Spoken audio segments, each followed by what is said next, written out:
Hey guys, welcome back to the channel where I cover missing persons, unsolved cases, crime news, and more.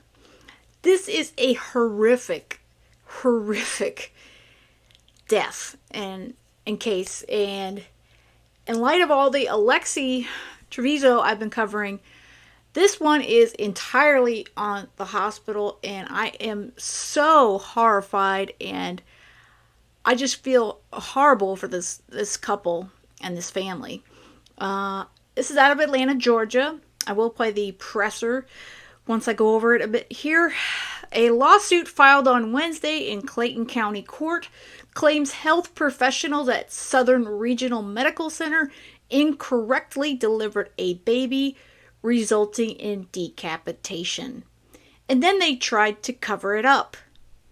So, as if it wasn't bad enough that this baby was delivered and decapitated, but then they covered it up. I mean, it's mind-blowing. It's like, it gets worse and worse. When the womb was opened, the feet came out, the body came out, and there was no head, said Dr. Roderick Edmond, who is representing the Clay County couple. The negligence and fraud suit names several defendants, including the hospital, a doctor, several nurses, and the medical group at large. A statement from law firm Edmond and Lindsay LLP said. Now, according to the complaint, 20-year-old Jessica Ross was giving birth on July 9th when the baby's shoulders got stuck in the vaginal canal. A doctor allegedly performed a cesarean section too late and applied excessive tension on the baby's head, causing it to detach from the body. My clients asked for a C-section much sooner than it was ever delivered while the baby was viable, Edmond said. The law firm also said the doctor did not tell the mother and father, Treveon Isaiah Taylor, what had happened. Instead, hospital staff allegedly refused to let them hold the baby after its death. They showed the parents the baby wrapped tightly in a blanket with the head propped up on top, a statement said. It also states that staff pressured the couple to have their remains cremated and told them an autopsy wasn't warranted. They did everything in their power not to let the family know what actually happened on that day, said Corey Lynch, who is also representing the couple Ross and Taylor. The couple reportedly did not learn about the decapitation until 4 days after the delivery. This caused immediate, profound emotional and mental anguish for the couple, emotional and mental anguish that they continue to experience and will probably experience for the rest of their lives. The complaint asked for compensatory and punitive damages in addition to recovering the $10,000 cost of their son's funeral and burial. So basically, this baby was delivered. The physician, they're going to explain a bit more here in the press conference, her legal team here. The doctor was way too aggressive, had trouble getting the baby to deliver. The head was getting stuck, I guess, due to the shoulders. And by the time they took her into the operation, the OR to have a C-section, the baby was deceased and decapitated. Now, they did not find out about this at all. The hospital covered it all up, which I think is much worse. And they didn't find out about it until the funeral home told them. The hospital wanted them to not know anything. I mean, there's medical malpractice from this doctor, and it just gets worse and worse and worse. So let me play the press conference here, and the lawyers are going to explain more about it. We're here because this young couple, Jessica Ross and Treveon Taylor, their son was decapitated during a botched attempt at delivery at Southern Regional Medical Center in Riverdale, Georgia. In my experience, my 12 years experience practicing medicine and 20 years basically doing law, this is one of the most sad, egregious, and horrific situations that I've ever seen. We're here to announce the filing of a lawsuit against Dr. Tracy St. Julian, her medical practice, Premier Women's OBGYN, nurses, and other healthcare providers at Southern Regional Medical Center and Southern Regional Medical Center itself due to these horrific circumstances. Before we get started, let me just introduce the people who are here. First of all, we have Jessica Ross. She's the mother of the decedent baby, baby Treveon Isaiah Taylor Jr. This is Mr. Taylor. He's a senior. We have the lawyer that represents him who basically engaged our firm to move this case. This is Attorney Corey Lynch. We've got my law partner, Attorney Keith Lindsay. We've got law associate here, attorney nurse practitioner Wanda Gant. And then we have she just finished law school, but she's studying for the bar. This is Clark Edmond. We also have Sho Watson in the back here. He's a senior associate or senior partner or counsel with our firm. Let me just cut straight to the chase and talk about the case itself. The case that we have filed is a wrongful death case on behalf of baby Treveon Isaiah Taylor Jr. It's a medical malpractice case. But it also has another twist to it, which unfortunately happened. We have alleged fraud and intentional infliction of emotional distress due to misrepresentation by people who are involved in Ms. Ross's health care. More specifically, in terms of the fraud which exposes these parties to punitive damages in Georgia, we have the failure of Dr. St. Julian to immediately inform this couple about the decapitation once she spoke with them after the procedure. We also have misrepresentation and fraud on the part of other healthcare providers there at Southern Regional who lied to this couple and told them that their situation did not warrant a free autopsy paid for by the county or by the state.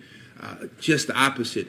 These circumstances for sure warrant an autopsy paid for by the state or by the county. And they also tried to encourage this couple to get the baby cremated before an autopsy was done. So there was an attempt to basically destroy evidence.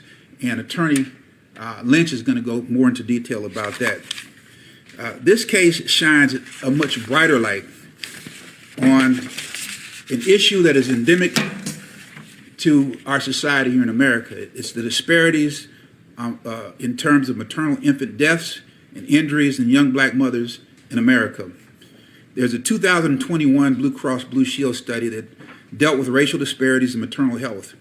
In that study, they determined after deep scientific research that in majority black communities, these women have a 63% higher incident of having damage to themselves or their babies. These numbers are similar in the Hispanic community. And then when you take this high number, the numbers are even higher amongst young people between the ages of 15 and 24. As you can see, Ms. Ross is both young and black. So I'm going to turn this over to Attorney Corey Lynch. He's going to let you know more about our clients here. Attorney Lynch. I feel so horrible again for this family. This is the main lawyer here, and then they have a larger firm, it looks like, that also took on the case. So they've got quite the team assembled here, that is for sure. Good morning. This case is, and this family is dear to my heart. They are from the same place that I am from. They both grew up down in Riverdale in the North Clayton High School area, and they both attended North Clayton High School. And so that's home for me. That's where I grew up, and they hold a special place in my heart. And it's unfortunate that the healthcare providers at Southern Regional Hospital, after this horrific incident, told them these things and tried to hide what actually happened. And they also did not report the death to the authorities of Clayton County or the Clayton County Medical Examiner. This report was made by a funeral home. And after the funeral home waved the flag and alerted the authorities regarding this, it wasn't until then when Dr. St. Julian told the family what actually happened. Up to that point, they had encouraged the family to, hey, just have a cremation done. oh no, you cannot do a autopsy. Well, if you want an autopsy, you have to get it paid for you by yourself. You're not entitled to that. They did everything in their power to try to not let the family know what actually happened on that date. And that's unfortunate.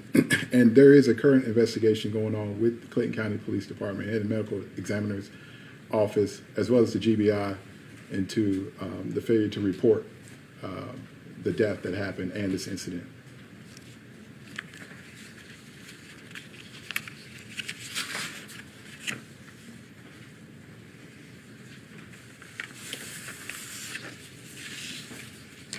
And because of this fraud, this misrepresentation, the family is seeking punitive damages against Southern Regional Medical Center, Dr. St. Julian, and other parties to the lawsuit. Attorney Lynch is going to tell you a little bit more about our clients also. All right, Jessica and Treveon met at North Clayton High School, and that's where their love story begins. They've been together for a little while, and they were so excited about the birth of their first child, and they went to Premier for care because they were close by, they were in the neighborhood, and because there were women doctors there, and they thought that they would get the best care there. But unfortunately, their dreams and hopes turned into a nightmare that was covered up by Southern Regional Medical Center. And that's why we're here today. Thank you, Attorney Lynch. Let me just tell you very briefly, let me just tell you all about what happened, okay? On July the 9th, 2023, just a few weeks ago, Jessica and Treveon, they were excited. She was 37 weeks pregnant at that time, and they were really, really looking forward to the delivery of their firstborn child. Her water broke at about 10 o'clock in the morning on the 9th. Appropriately, she went over to labor and delivery over the Southern Regional.